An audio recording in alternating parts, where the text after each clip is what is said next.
हरिले चित्त भार दुःख विसरले, आता कैसे जाऊ घरान हे बरा लौकिक. पारखी सांगता गोष्टी घरची कुठे खातील, वा म्हणे निवांत राही पाहिले पाही परतोनी. आता कशी जाऊ घरान हे बरा लौकिक. विठ्ठल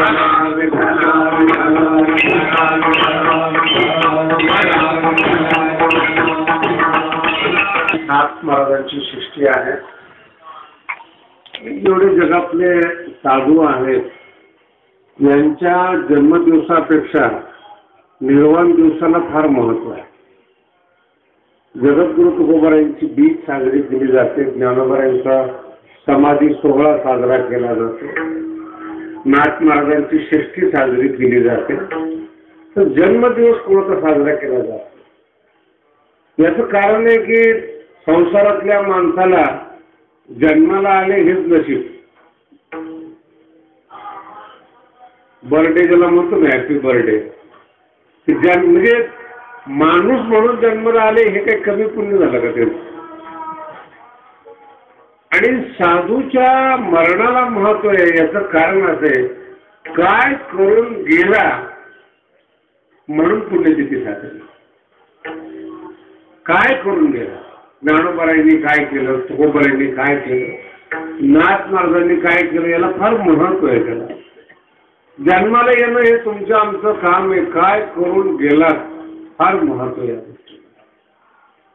सर्वसामान्य रीतीने तुम्ही करून गेलात ना, आज 600 कोटी माणसे कोणाची पुण्यतिथी साजरी करायची? यांच्यापेक्षा वेगळं यांचे काही भविष्यात तुम्हाला करता येणार नाही. असं काही केलं तर त्याची पुण्यतिथी. म्हणून जेवढ्या यात्रा आहेत महाराष्ट्रामध्ये साधू संतांच्या, त्या पुण्यतिथीच्या निमित्ताने भगवानगडावर सुद्धा बाबांची पुण्यतिथी साजरी केली जाते. जेवढे सप्ते होतात तेवढे पुण्यतिथीचे सप्ते होतात. त्यांच्या निमित्ताने जे होतात ते पुण्यतिथीचे होतात. फार किंमत आहे पुण्यतिथी. काय विशेषता आहेत? या काळामध्ये जन्माला येणं सोपं आहे, निष्कलंक मरणं अवघड आहे. लक्षात आलं? जन्माला येणं सोपं आहे, पण निष्कलंक रीतीने मरणं फार अवघड आहे. महाराज, कोण कधी कुणाची बदनामी करेल? गेल्या 4-5 दिवसापासून सगळ्या पत्रकार लोकांनी महाराज लोकांकडेच मोर्चा उडवलाय. आपली षष्ठी चालली, त्याचं महाराज लोकांची प्रकरण चालू. आणि कधी कधी टीव्ही चॅनल वगैरे पाहिल्यानंतर असं वाटतं, इतकं वाईट भारतामध्ये आपण जन्माला आलो का? जिथं तत्वज्ञानाची परंपरा आहे, ऋषीची परंपरा आहे, साधूची परंपरा आहे, ही परंपरा गेली कुठे? हजारो वर्षापासून संशोधन करणारी भारतीय संस्कृती, याचा एक अंश सुद्धा पुढे दाखवला जातो. वाईट किती? कधी कधी असं वाटतं की खरंच एवढा भारत वाईट आहे का? एकदा ती अंधश्रद्धा म्हणून प्रकरण आली होती, तुम्ही टीव्हीला पत्रकारमध्ये पाहत असाल. अंधश्रद्धा इतकं दिवसभर तेच. आणि मग त्यांनी सांगितलं नजर लागू नये म्हणून आमचं यंत्र विकत घ्या. आता ही अंधश्रद्धा नाही का? नोकरी लागत नाही म्हणून यंत्र विकत घ्या, खडा विकत घ्या, तेच प्रचार करतात. म्हणजे आम्ही जर केली तर ती अंधश्रद्धा आहे, आणि त्यांनी केली तर ती नाही. लक्षात आलं? आपण जर काही सांगितलं तर थोतांड आहे, त्यांनी सांगितलं तर तत्वज्ञान. विठ्ठल विठ्ठल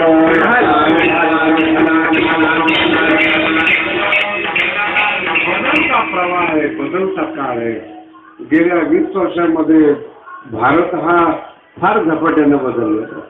तुम्ही आता सगळ्या षष्टीमध्ये जर बघितलं ना, तर तरुण पोरं दिसत नाही. पूर्ण षष्टीबद्दल बोलतोय. पूर्ण षष्टीमध्ये तपास करून पहा, असे शिकलेले इंजिनियर तरुण सगळ्यात जेवढे बसलेले आहेत ना, याच्यातले सगळ्यांची पोरं शिकलेले आहेत.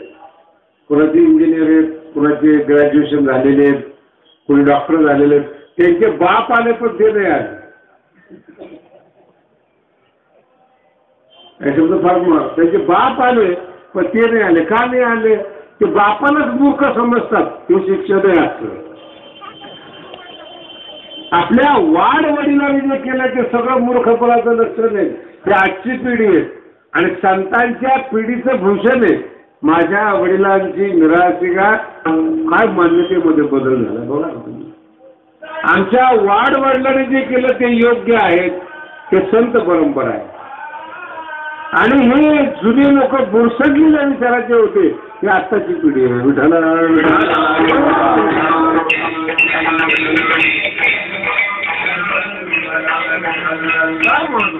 परंपरा मांडणारी माणसं आहेत, बदलणारी माणसं आहेत, परिवर्तन करणारी माणसं आहेत. सगळ्या प्रकारच्या माणसांचा आपल्याला अनुभव येतो.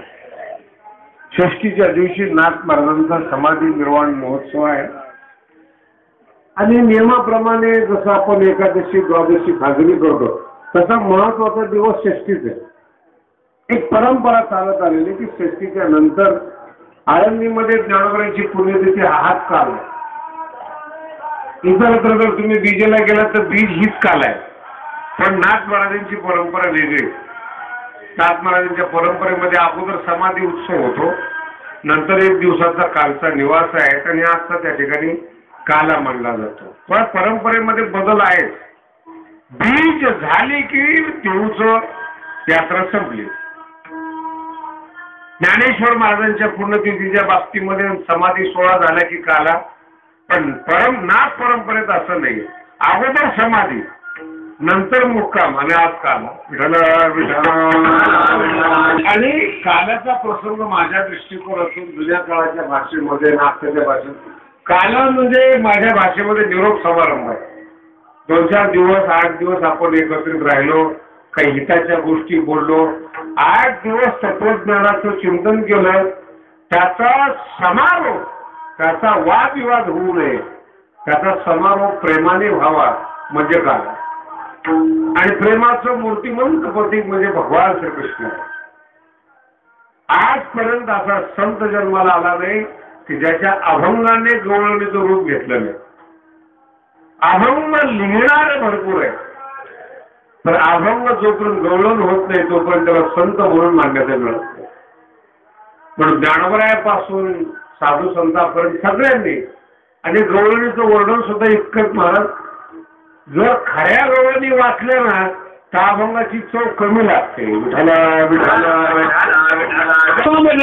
तत्वज्ञानाचं जास्त महत्व सांगितलं. काही ठिकाणी उपदेशपर आहेत, काही ठिकाणी तत्वज्ञान आहेत, काही ठिकाणी एका गोष्टीचं महत्व आहे. पण गवळणीचा जर सर्वांगीण अभ्यास केला तर गवळण म्हणायला मिळत नाही, पण गवळणीमध्ये काही विषय आलेला नाही असं नाही. सगळा विषय गवळणीमध्ये आलेला आहे. गवळणीचं बोलून तत्वज्ञानामधून येणे एकने हो जाणे शेवटी येथे राहण्याची नाही. तर यांच्यापेक्षा काय जीवनाचं तत्वज्ञान? सगळ्या गवळणी वाचून पाहतो मी. जेवढ्या गवळणी भगवंताच्या जवळ आहे तेवढे अभंग मानता येणार नाही. कारण की अभंग काही काही मूर्खाच्या जवळ आहे. आता तरी पुढे हाची उपदेश नका करू नाश, काय माय गेली होती. हे जरा देवाच्या जवळ आहे. पण गवळणीचा जर अभ्यास केला ना सगळं जीवन असं भगवंताच्या जवळ. सगळं गवळणीमध्ये एकही शब्द असा नाहीये जो भगवंताच्या अतिरिक्त असेल. अभंगामध्ये समाजाचा विचार केलाय, नीतीचा विचार केलाय, परंपरेचा विचार केलाय, तत्वज्ञानाचा विचार केलाय. अभंग हा सर्वांगीण विचाराचा आहे. पण गवळणी असा आहे फक्त भगवंताचा विचार म्हणजे गवळण. जीवनाचा निरोप समारंभ हा भगवंतानेच व्हावा. ऐकायला बरं वाटतं पण घडायला कसं घडतं याचं मूळ कारण आहे अभंगामध्ये बुद्धी लागते आणि प्रेमामध्ये चित्त लागते. प्रेम हे मेंदूने केलं जात नाही. लक्षात आलं का? प्रेम हे कधी बुद्धीनं केलं जात नाही. बुद्धीनं विचार केला जातो आणि चित्तानं प्रेम केलं जातं. त्याच्यामुळे दोघांमध्ये अंतरच आहे. प्रेम करणारी माणसं आंधळी असतात, कारण की चित्ताला डोळे नसतात. अर्थ कळलं का? चित्ताला मन गेलं नसेल म्हणजे काय करणार तुम्ही? बुद्धी विचार करते, मन गेले, पण आपण जायचं का नाही? बुद्धी थांबून जाते, चित्त थांबत नाही. मला चित्त गेले की गेलं. भगवंताच्या जीवनामध्ये, तुमच्या आमच्या जीवनामध्ये, साधूच्या जीवनामध्ये जे पारतंत्र्य आहे ते चित्ताच्या बाबतीमध्ये. परमार्थ करत असताना सुद्धा परमार्थात चित्त राहील याची खात्री देता येत नाही. चित्त तुमच्या हातातच आहे. लक्षात आलं का? या अभंगाचं सगळ्यात मोठं सुंदर वैशिष्ट्य आहे, भगवंतावर मी प्रेम केलं असं गौरव म्हणत नाही, भगवंताने चित्त हरण केलं.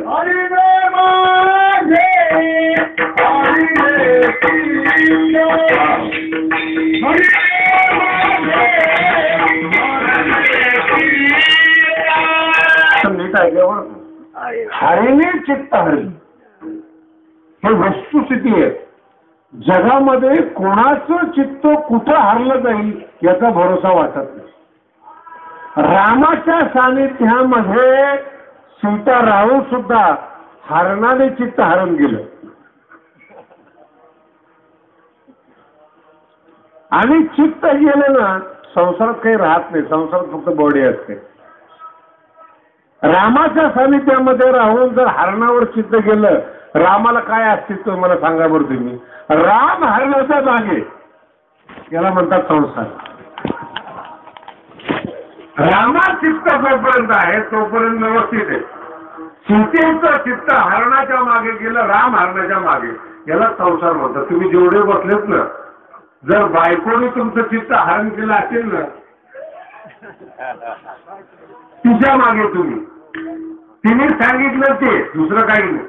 तुम्ही भाग्यवान आहे. कधी कधी तिचं मन मोडून येतात. पण जेवढे शिकलेली माणसं आहेत ना, मला फार उत्सुकता असते. म्हणजे असं बोलत खाऊ तुम्ही शेतकरी नाही, मी आलो असतो पण ती नको म्हटली. तुम्ही पूर्ण षष्टी पूर्ण शिकलेली माणसं नाहीये, त्यांचं चित्त हरण केलेलं आहे ना.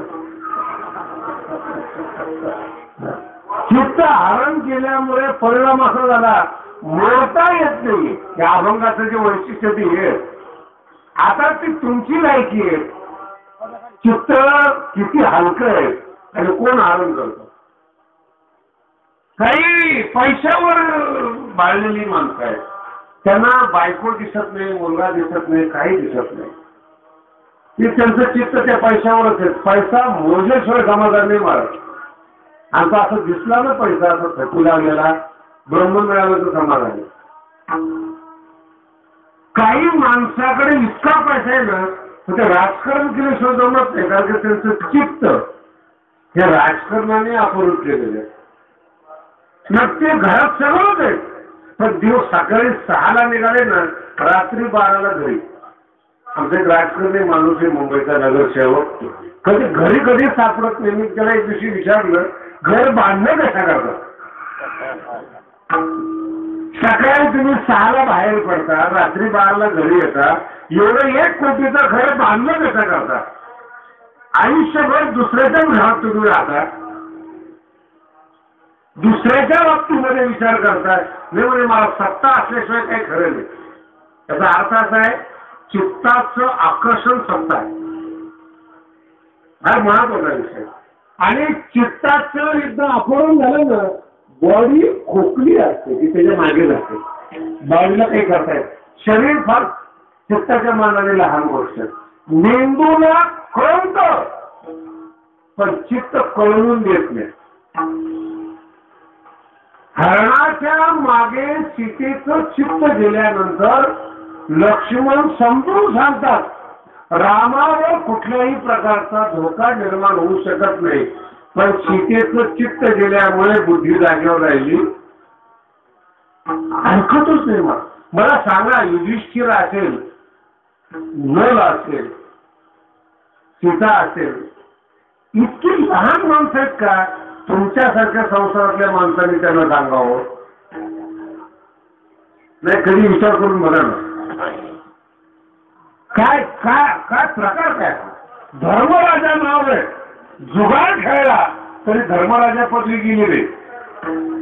मला अजून सुद्धा आश्चर्य वाटतं. जुगार खेळला, बायको लावली तरी लोक त्याला धर्मराज म्हणतात.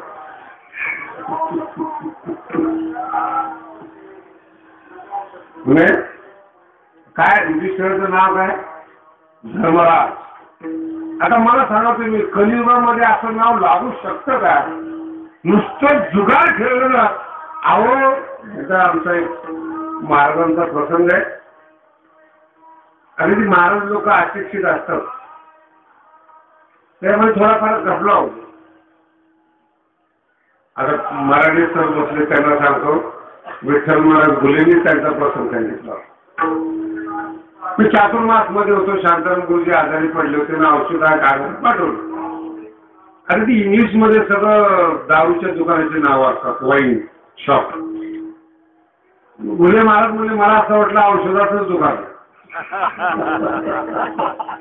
त्यांनी कीर्तनामध्ये सांगितलं होतं. आणि दारूच्या दुकानावर उभं राहिली होती, औषध इथं आहेत म्हणून. आणि मला त्या अवस्थेत लोकांनी पाहिलं की दुकानदार आणि ग्राहक दोन्ही माझ्याकडे पाहायला लागले की हा महाराज इकडे कसं काय आला. आणि हे लोक माझ्याकडे का पाहतात हेही मला कळलं. मी म्हटले डॉक्टरने चिठ्ठी दिलेली आहेत आणि औषध घ्यायला आलेले, त्यामुळे महाराज हे दारूचं दुकान आहे. मग माझ्या लक्षात आलं, बाटल्या पाहून औषध आहेत असं मानण्याचं काही कारण त्या दारूचं सुद्धा नाही गरज. मला महाराज पाहून पारमार्थिक आहेत असं मानण्याची काही गरज आहे. चित्त संसारिक असू शकतं. चित्त संसारिक असल्यामुळे दिसायला तो जरी पारमार्थिक असला तरी तो पूर्णपणे परमार्थ मानला जात.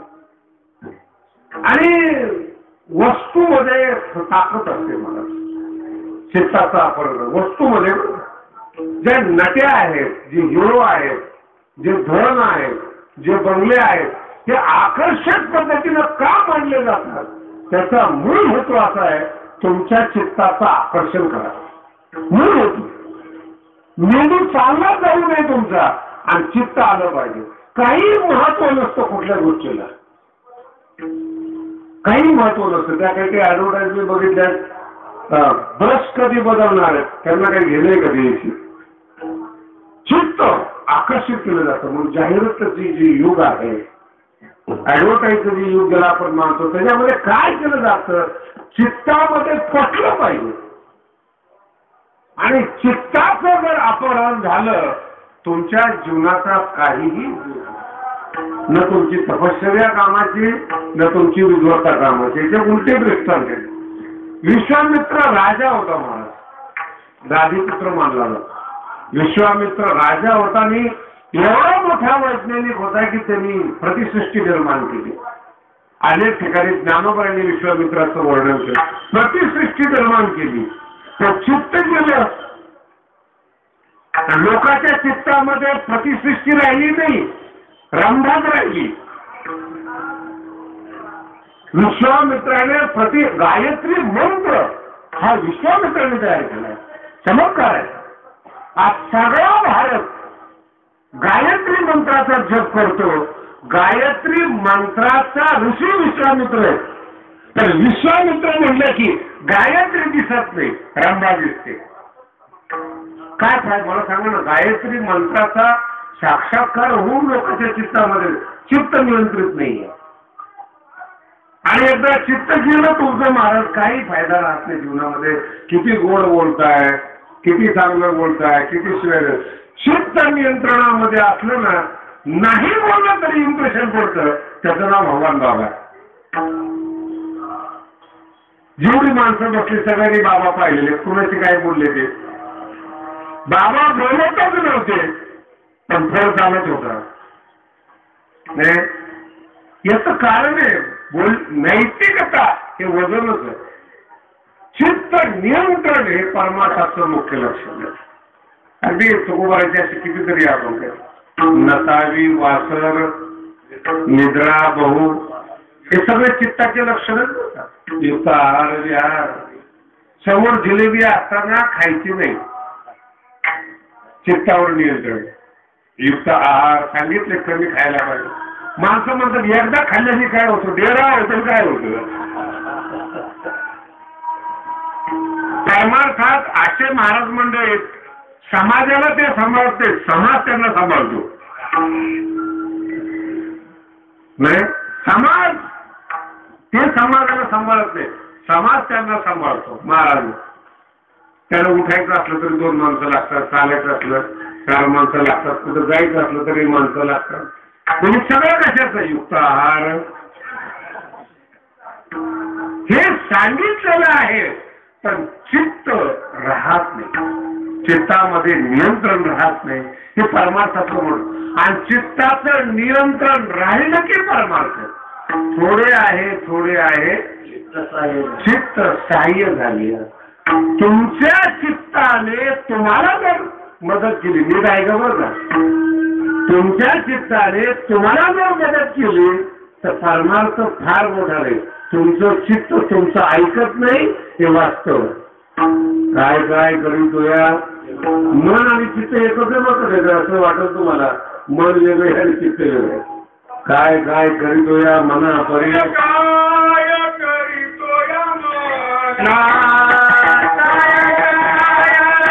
काय सगळ्या संतांच्या बाबतीत अभ्यास केला ना, माणसं विचार करून परमार्थ करत नाही. परमार्थात आल्यानंतर विचार करायचा प्रयत्न करतात, ते दुसराच विचार होतो. मठ असला पाहिजे, तत्वज्ञान असलं पाहिजे, कीर्तन प्रवचन चाललं पाहिजे. इकडे जर तुमची विचारसरणी गेली ना तर ते चित्ताचं आकर्षण दुसरीकडे. आणि ज्या वेळेस जगातल्या सगळ्या वस्तूचं आकर्षण संपतं तिथून पुढे परमार्थ सुरू होतो. आकर्षण नाही असं नाही, ज्ञानेश्वरीचं आकर्षण असावं. सुंदरते ध्यान हे आकर्षणच आहे. सगळं लक्षात ठेवा. चांगला वाटतो चित्ताचं ते आकर्षण आहे. पण पांडुरंगाशिवाय चांगलं वाटत नाही याला भक्त म्हणतात. नाही तर काही काही माणसं फार उदार अंतःकरणाचे असतात. आता शेष्टी चालू, काही ठिकाणी तमाशा आहेत, काही ठिकाणी कीर्तन आहेत. माणसं उदार मला सांगतो महाराज आपलं काय कीर्तन चालू असलं की कीर्तनात येतो, संध्याकाळी तमाशाला जातो. म्हणजे चित्ताला एवढं महत्व देतात. पण आपलं सगळं ऑलराऊंडर, कीर्तनाला पण येतो, दर्शनाला पण जातो, तमाशाला पण जातो. सैराट बलतिया सवे धावे सैराट काही असं. पण चित्ताला काही मॅनर्स होत नाही, अमुकच केलं पाहिजे असं काही नाही. गवळणीची प्रॉब्लेम असते, गवळणीची चिंता असते. गवळण सांगते भगवंताला पाहिलं आणि भगवंताने चित्त आरण केलं. फार मोठा विषय. देवाला चित्त आवडावं एवढी तुमची लायकी पाहिजे. त्याचं नाव आहे परमार्थ. तुम्हाला देव आवडावा हे परमार्थ नाही, देवाला तुम्ही आवडावेत हा परमार्थ. तुम्हाला काय आवडत नाही महाराज, तुमचा काय विचार करा. नुसतं काय तरुण पोर तर चित्त असं हातावर घेऊन फिरतात रस्त्याने. काय आवडत नाही त्यांना. गाडी दिसली तरी आवडते, एखादा बांगला दिसला तरी आवडतो, नेता दिसला तरी आवडतो. आवडत चित्ताचं काय, तुम्हाला काहीही आवडेल. पण तुम्ही कोणाला आवडता याच्यावर तुमची लायकी. आणि लक्षात ठेवा, तुमची लायकी नसली तरी जरी तुम्ही आवडत असाल मोठ्या माणसाला, अनायासे मोठे होतात, त्याला राजकारण नसतं. काही काही माणसं असं आहेत. माझा एक असा प्रसंग आहे. एका मंत्र्याच्या सानिध्यामध्ये बसण्याचा योग आला होता. आता शेळी महामंडळ आहे, अमुक महामंडळ आहेत, बरेच महामंडळ आहेत. तो राज्यमंत्री होता. एक जण आला, त्यांनी सांगितलं माझा बैल हरवलेला आहे. तो मंत्री सांगतो बैल महामंडळाला कळवा. आता बैल महामंडळ आहे का, सत्ता आहे, मग त्याला मंत्रीपद कसं काय मिळालं. वर्षाला आवडलाय, वर्षाला होतं असं जीवनामध्ये. बीड मधली गोष्ट आहे, घडलेली गोष्ट आहे बरं का. बीड मधली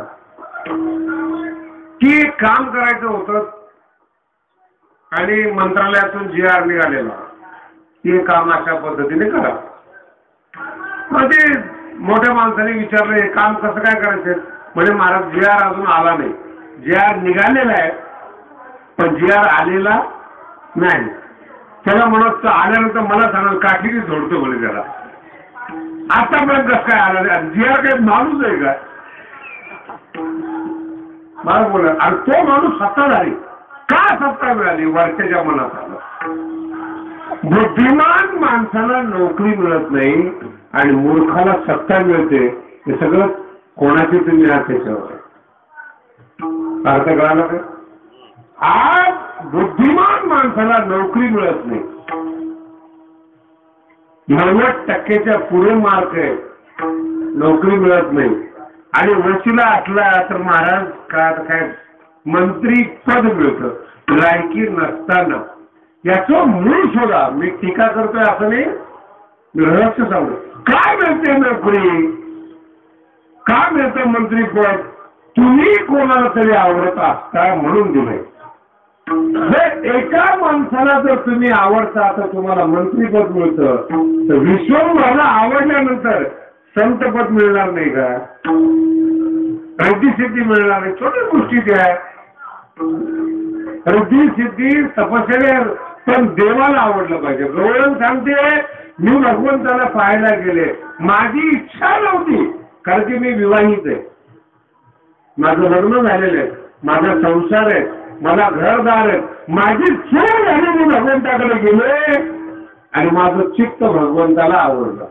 हरिने माझे मी या अभंगाचं फार मोठं वैशिष्ट्य असेल. मी नाही मी चित्त दिलंच नाही पण हरिने माझे हरले चित्त. चित्त गेल्यामुळे दोन गोष्टी विसरल्या. भार वित्त विसरले. भार शब्दाचा अर्थ आहे कुटुंब. नवरा बायका पोर आहेत म्हणजे त्याला भार म्हणतात संस्कृत मध्ये आणि हा भारच असतो.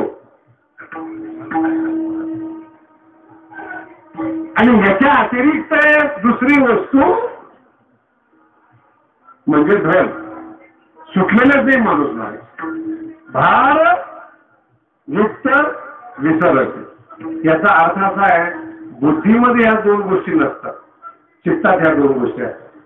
धन चित्तामध्ये असतं आणि कुटुंब चित्तामध्ये असतं. डोक्यामध्ये विचार असतो. चित्ताचा जर विचार केला तर चित्तामध्ये पत्नी असते घर असतं आणि चित्तामध्ये धन असतं. विचार डोक्यामध्ये असतात म्हणून विचार विकून पैसा कमवतात. विठाला विठाला विचार विकून पैसे कमवतात. ज्ञानी सुरी सांगून पैसे कमवतात. गाथा भागवत या सगळ्या विरक्ताच्या गोष्टी आहेत त्याच्यावर पैसे कमवतात. मग ते चित्तामध्ये पैसा आहे विकायचा काय तो प्रश्न वेगळा आहे. काही कपडे विकतील काही धंदे करतील काही दारू विकतील काही चांगली माणसं ती विचार विकतील. तुकोबाईचा विको नाथ महाराजांचा विको भागवत विको जे चालतंय त्याच्या मागे चालणारे चित्ताच्या मागे जाणार आणि या माणसाचा कधी उद्धार होत नाही. मनोमार्गी गेला तो हरिपाठी शिरावला.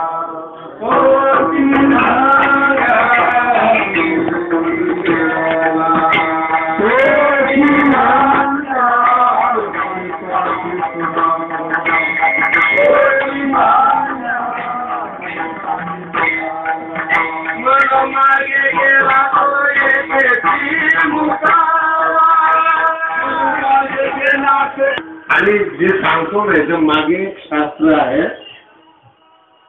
हल्ली वर्तमान काळामध्ये ना सगळेच योगाच्या मागे लागले. जेवढे भोगी आहेत ना ते सुद्धा योगी झाले.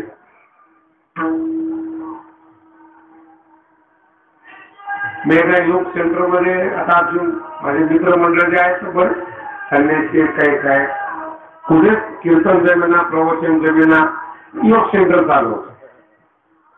काही जमत नाही प्रवचन कीर्तन आता योग सेंटर चालू. सकाळी सकाळी बॅच असतात 2-4 बॅच 50-50च्या बॅच आहेत. सगळ्याच रेट ठरलेले. त्याच्याबरोबर याचा पण योग होतो शिकवत जेवढे माणसं येतात ना सगळे भोगी कोणी आडवं फुटलेले, उभं फुटलेले, त्याला मी म्हणले कशा करताय म्हणजे आपला बिझनेस आहे, त्यांची गरज आहे. जेवढे योग करतात तेवढे भोगी आहेत. योगाचा उद्देश काय आहे? योगच चित्त वृत्ती निरोधा. ज्यांनी योग तयार केलेला आहे ना पतंजल ऋषींनी, त्यांनी निरोगी होण्यासाठी नाही, निरोगी असाल तर योग असं कळलं तुम्हाला. निरोगी असाल तर योग, निरोगी होण्यासाठी नाही. तो काही व्यायाम थोडंच आहे. योग शास्त्रामध्ये जी आसन प्रणाली सांगितलेली आहे ती व्यायाम नाही ती. तुम्ही निरोगी असाल तर योग आहे. आणि योग कशासाठी? योगच चित्तवृत्ती निरोधा. हे पतंजल ऋषी सांगतात की चित्तावर नियंत्रण होत नाही, ते नियंत्रण करण्यासाठी योग आहे. ते सगळं शास्त्र पतंजलीच्या शिष्यांनी उलट करून टाकलं. निरोगी होण्यासाठी योग पतंजली खड्ड्यात घेत. काय उद्देश आहे त्याचा? नाही, चुकीची कल्पना आहे. चित्तावर नियंत्रण ही परमार्थातला सगळ्यात मोठा सिद्धांताचा प्रकार आहे. आणि ज्या दिवशी चित्त नियंत्रित झालं आहे, मला काय सांगायचं, आनंदाचे डोही आनंद. बाहेरच्या वस्तू वेगळ्या आहेत आणि आतला आनंद वेगळा. जर बाहेरचं दुःख चित्तामध्ये जातच नाही, दुःख तरी कसं काय जाणार? दुःख सुद्धा जात. चांगले नाम गोमटे रूपी चित्ताचा प्रकार आहे बरं का. नाम चांगलं आहे, चित्ताला आवडतं. गोमटे चित्ताला आवडतं. निवतील डोळे. शब्दांचा प्रयोग काय? डोळे निवतील. का निवतील? चित्त आहे. मुलाला पाहिल्या पहिल्या आईचे डोळे निवतात, म्हणजे चित्त त्या मुलाचं म्हणून निवतात. काही पोरं पाहिल्यामुळे नाही. तिथे 5 वर्षाचं पोरगा असेल तर 50 पोरं उभं करा, चित्त निवणार नाही, डोळे निवणार नाही. पण तिथं काळं पोरगं जर आलं तर तिला चेहरा बदलतोच. डोळे बदलतात, आठ्या बदलतात. माझं पोरगा आलं म्हणून अंग शार्प. चित्त त्या पोरामध्ये आहे. पोरगा आला म्हणून नाही. पोरं जगात कितीतरी, तिथं पोरगा आलं. ज्या पोरात तिनं चित्ताची आल्यामुळे निवतील डोळे. आणि पोरगा पाहिजे की पाप म्हणजे काय? आनंद होणं म्हणजे पाप निवृत्ती आहे. आनंद म्हणजे काय? पापाची निवृत्ती. आता प्रश्न असा आहे, चित्त गेलेलं आहे आणि त्या चित्ताचा परिणाम असा झालाय, पैसा लक्षात राहत नाही आणि घर लक्षात राहत नाही. आता घरात जाऊन काय करायचं? आता काही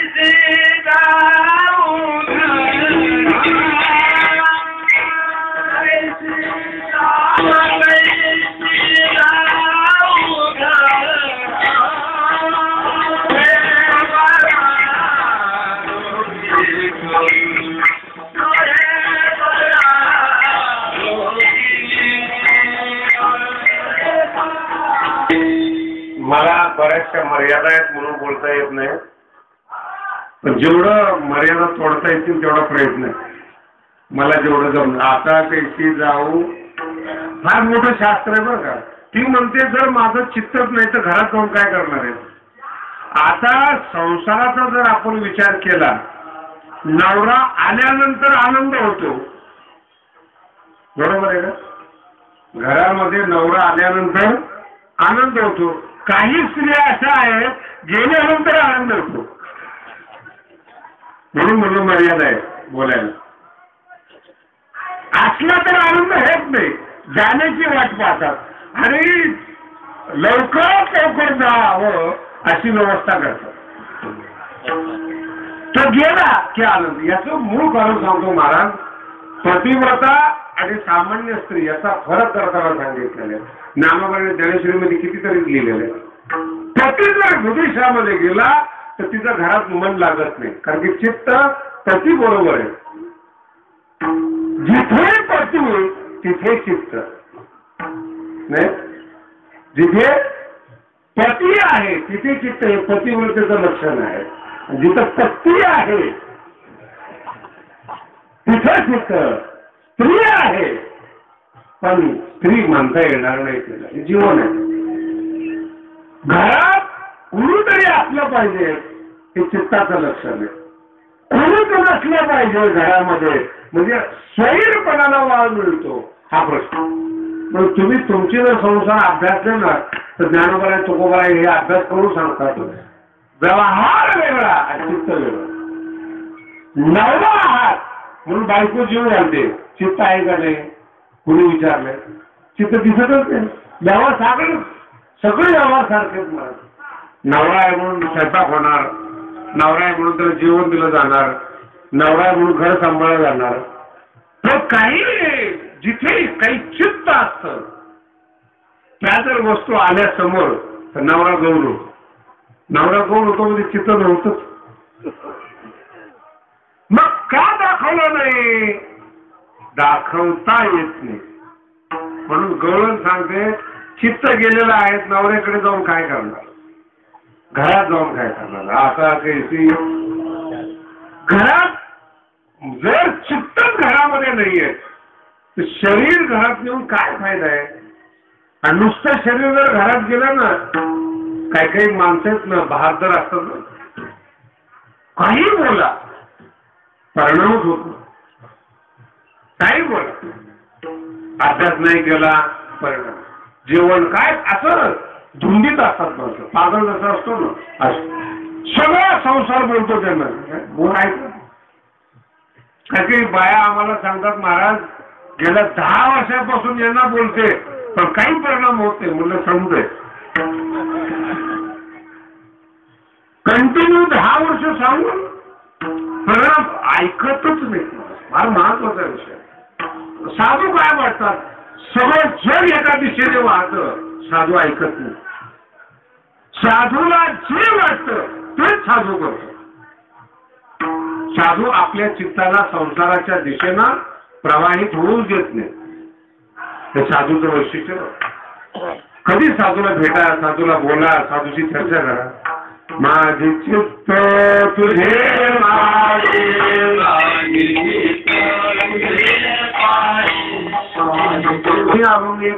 हल्ले माझे हल्ले चित्त माझे चित्त तुझं अभंग दोन्ही एकच आहे. तुकोबराय प्रार्थना करतात हरीला, माझे चित्त तुझे पायी आहे ऐसे तू काहीतरी कर. आणि गौरव सांगते हरीनेच माझं चित्त हरण केलेलं आहे, आम्ही काहीच केलेलं नाही. आता हे इतकं विचित्र प्रसंग आहे, तुम्हाला काय सांगायचं. आपण सगळे परमार्थातली माणसं आहोत, फार बारीक बारीक गोष्टी पाहतो. एखाद्या महाराजाकडे जर गेलो ना, महाराज कसा आहे, त्याचं आचरण कसं आहे, त्याची उद्भवता कशी आहे, तो बोलतो कसा, या सगळ्या गोष्टी आपण पाहतो. आणि या सगळ्या पटलं तरी शिष्य होत नाही. अर्थ कळलं का? ते सगळं जरी पटलं, विद्वत्ता पटली, आचरण पटलं, सगळं पटलं तरी शिष्य होत नाही. त्याला विचार काय चित्त ऐकत नाही, काहीतरी कमी असं वाटतं. चित्ताचं सांगतो तुम्हाला. आता याच्या विरोधामध्ये बोलतो. आता हा झाला परमार्थाचा विषय. चित्त असं विचित्र आहेत महाराज. जेवढे राजकारणातली माणसं आहेत हे देशाला खातात, खाऊ नये ते खातात, पिऊ नये ते पितात. त्यांची सगळे अनुयायी मंडळ त्यांना बाटल्या वगैरे आणून देतात. त्यांना विचारा तुम्ही कुठले, आम्ही आमच्याचे शिष्य. तुम्ही काय पाहिजे मला सांगा बरं. तुम्ही परमार्थात महाराज लोकांकडे इतक्या पद्धतीने पाहिलं जातं तरी शिष्य होत नाही. आणि राजकारणामध्ये सगळं वाईट काय पाहिलं जातं, चित्त. वेगळा विचारणार तू ज्याचा शिष्य तो दारू पितो काय फरक पडला, तू काय वारकरी आहे का? नाही म्हणतो ते वागणं चांगलं नाही, मग राजकारण कशा करताय, चांगलं वागायला आहे का? चित्त जर अंकुर असेल ना सगळ्या प्रश्नाचं उत्तर दिलं जातं. आणि चित्त जर प्रतिकूल असेल त्याला म्हणारे महाराज चांगला आहे मग काय उपकार करतो का? अरे कीर्तन चांगला करतो, करत असेल काय फुकट करतो का? आपल्या फळामध्ये मोठे महाराज आले तर 2-3 लोकांना म्हणणारे मोठे महाराज आहेत. महाराज कशाला आणतात त्या महाराज लोकांना? का पैसे घेतात, तुला घेऊन दे ना. आवाज चांगला आहे, गाणं चांगलं आहे, वक्तृत्व चांगलं आहे म्हणून काय झालं, परमार्थ आहे का? मला बोलणं नीट आहे का? अभंगावर चांगलं कीर्तन करणारे माणसं, माझा शब्द नीट आहे का? अभंगावर चांगलं कीर्तन करणारी माणसांना जर थोडं मानधन दिलं तर लोक नाराज होतात. जे अभंगावरच बोलत नाही तरी कीर्तन करतात त्याला मानधन लोक देतात, त्याच्याविषयी काही बोलत नाही. अभंगाचा आणि सिद्धांतांचा कधीच काय, आता ते आपली प्रथा आहे अभंग घेतला पाहिजे.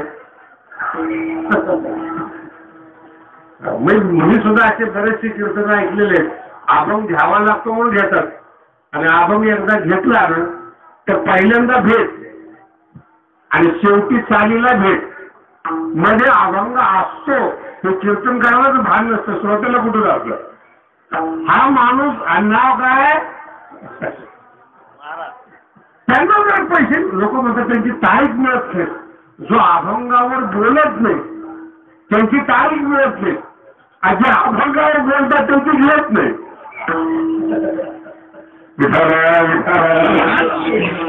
हा सगळा प्रकार चित्ताचा तुमचं चित्त गेलेलं असतं. हो, तुम्हाला अभंग आवडत नाही, तुम्हाला विनोद आवडतात, कीर्तनाच्या नावाखाली तमाशा आवडतो, तुमच्या चित्ताचा प्रश्न आहे.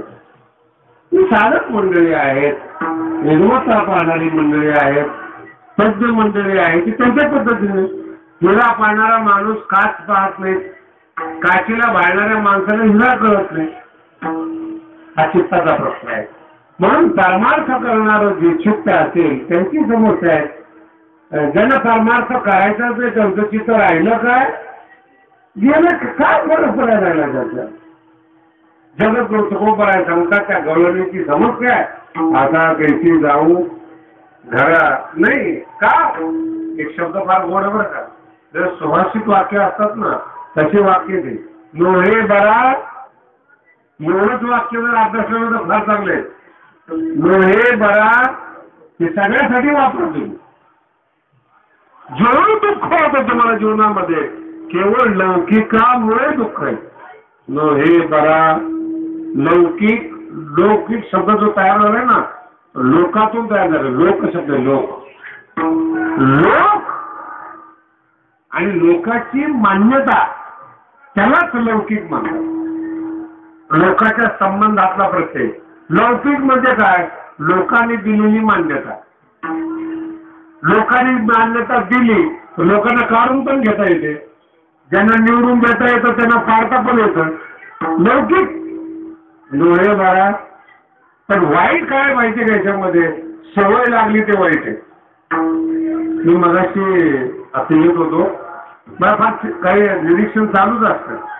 दोन्ही बाजूला लोकांनी संडास केलेले आहे. माझा रस्ता आहे ना, दोन्ही बाजूला संडास आहे आणि त्याच्यात थोडं पुढं स्वयंपाक चालू आहे, त्याच्या अलीकडे जेवण चालू आहे. माझ्या डोक्यातच ही गोष्ट बसत नाही, इतके घाण असताना माणसं जेवतात कसे. लक्षात येते का. मग माझ्या लक्षात आलं की आमचं जीवनच तसं आहे. कधी खेडे गावातली माणसं आहेत तिथं कुठं फायसायला गेली, जे इथं जातात तेच त्यांचं गाव आहे. त्यांच्या गावामध्ये सुद्धा तेच दृश्य आहे जे पैठणमध्ये दृश्य आहे. गावाच्या बाहेर तेच असतं. काही काही गावाचं भाग्यवान चारही बाजूला असतात. अन्नदे गाव काय वाटत नाही त्यांना. असे लोक जर इथं आले तरी त्यांना काही वाटणार नाही. पण ज्यांना चांगलं राहायची सवय लागलेली आहे, ज्यांचं घर चांगले, विचार चांगले, ते पैठणमध्ये आल्यानंतर दुखी होते. काही पद्धत आहे काय, किती घाण आहे, किती काय आहे. मग ते सरकारला बोलणार, लोकांना बोलणार, नगरपालिकेला बोलणार आणि बोलता बोलता वारी संपून जाणार. इथे काही बदल होणार हा शब्द घेऊन लक्षात ठेवा. म्हणजे बोलायचं कुणाला, जर बोलायला जावं तर आक्षेप येतो. तिसऱ्या चरणात सांगतात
आणखी अशी पारख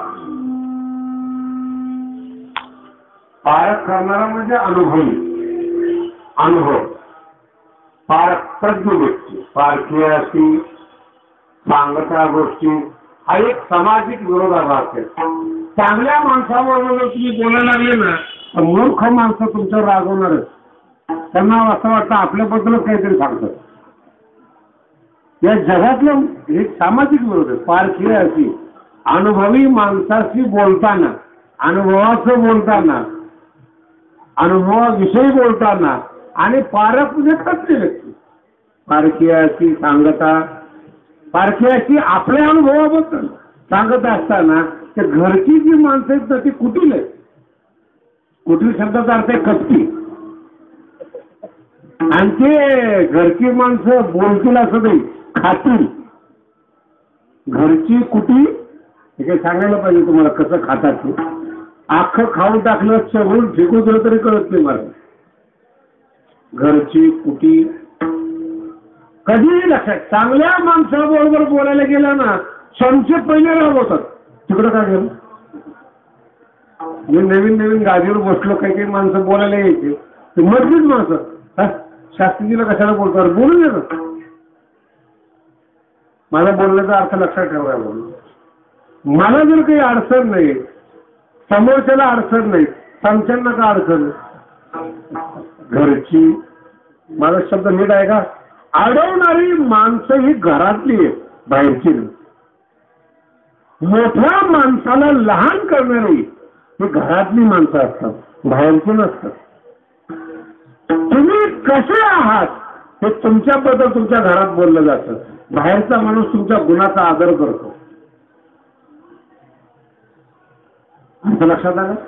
तुमचा मुलगा बुद्धिमान आहे बाहेरचे माणसं म्हणतात काय बुद्धिमान आहे पोरगा. बापाला विचारा तुमचा पोरगा बुद्धिमान आहे तुम्हाला काय माहिती महाराज ते कसलं बावळट आहे.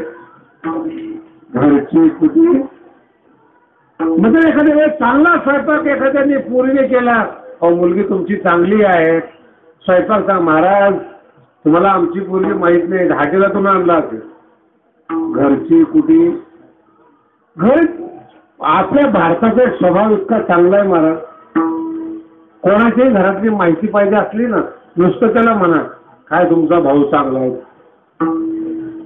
काय सांगतोय तुमचा भाऊ काय चांगला आहे महाराज. तो आहे ना त्या भावाचं सगळं जीवनतंत्र सांगतो. मग विचारता महाराज तुम्हाला काय माहिती आहे तुझी बायको अशी आहे तुझी पोरं अशी आहेत तुझी घर असं आहे तो अशा पद्धतीने करतो त्याला हा धंदा आहे. हे सीआयडी लोक जे माणसं पकडतात ते असे घरची कुठे.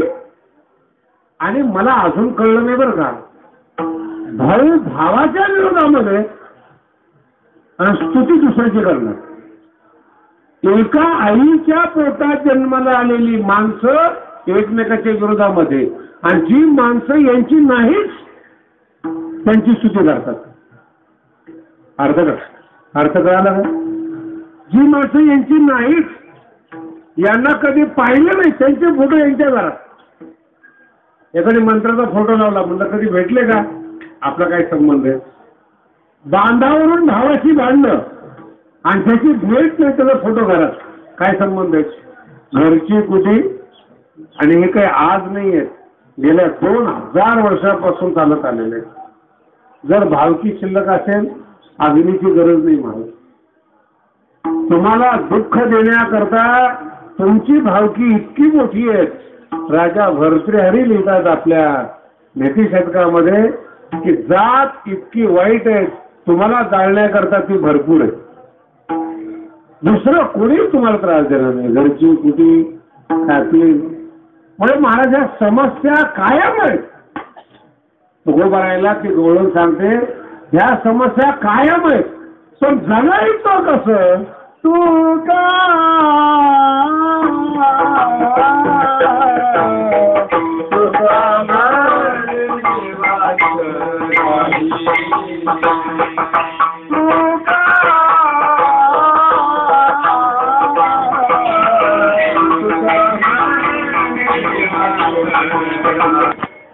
गवळणीची समस्या आहे आणि एका चरणामध्ये तुकोबरायचं उत्तर आहे. सामाजिक विरोधाभास जगद्गुरु तुकोबराय प्रगट करतात आणि त्याच्यावर तुकोबराय उत्तर देतात. तुका म्हणे काही नाही, हे जग असंच आहे, निवांत राही. आणि सगळ्यात मोठं उत्तर हेच आहे, महाराज काय करणार तुम्ही जगामध्ये? नाही पाऊस पडत का दगड मारणार तुम्ही? माणसं मूर्खता असतात, आहेतच ती, ते मूर्ख आहेत, याचं तुम्हाला काय टेन्शन आहे? त्याच्या मूर्खपणाचा आदर करा. काय देवाने मूर्ख माणूस जन्माला घातला, हे काय कमी आहे का? आनंद घेता आला पाहिजे बरं का. तुका म्हणे ऐकी बुद्धी ज्याची अभंग लिहिलाय ना, तुकोबारांनी अभंग लिहिलाय म्हणजे त्या दगडासारख्या बुद्धीला काय होईना मान दिलाय. हुनी दगड त्या बुद्धी बरं. तो माणूस जन्माला घातलाय, जर कणाकणामध्ये ईश्वर आहे, मग त्याच्यामध्ये काही भूत आहे का? जे बेटे मग तो दगडाच्या बुद्धीवाला कोण आहे? पण आणि काय बावळटपणा सुंदर आहे. तुका म्हणे निवांत. एखादा बुद्धिमान आहे, एखादा करोडपती आहे, नीट ऐका बरं का. मूर्ख आहे म्हणून तुम्हाला त्रास नाही, बुद्धिमान आहे, श्रीमंत आहे म्हणून फायदा नाही. हे जगद्गुरु तुकोबारायांचं वर्णन आहे.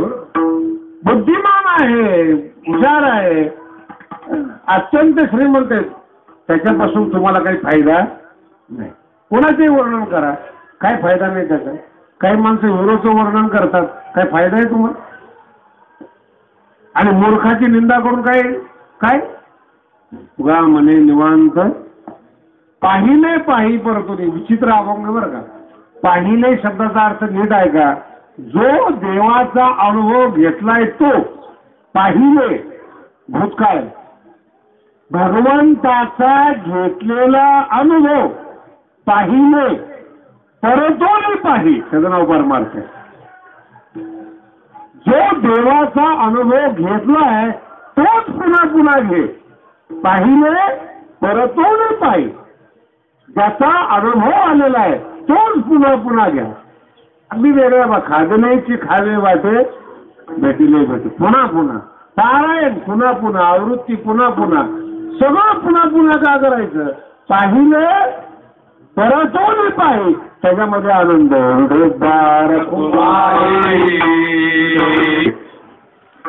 भगवानगडाच्या शेजारी काटेवाडी म्हणून आहे. गुरुवर्य भीमसिंग महाराज यांनी दिलेला हा नारळ आहे आणि गेल्या 6 वर्षामध्ये त्यांचेच नारळ चालू आहे. काटेवाडीला गुरुवर्य भीमसिंग महाराज यांनी नारळ दिला होता. गाव थोडं लहान आहे आणि सप्ताहाचं स्वरूप जे आपल्या नारळी सप्ताहाचं परमार्थात मध्ये इतका चांगुलपणात महाराज किती मोठा करा आणि किती लहान करा.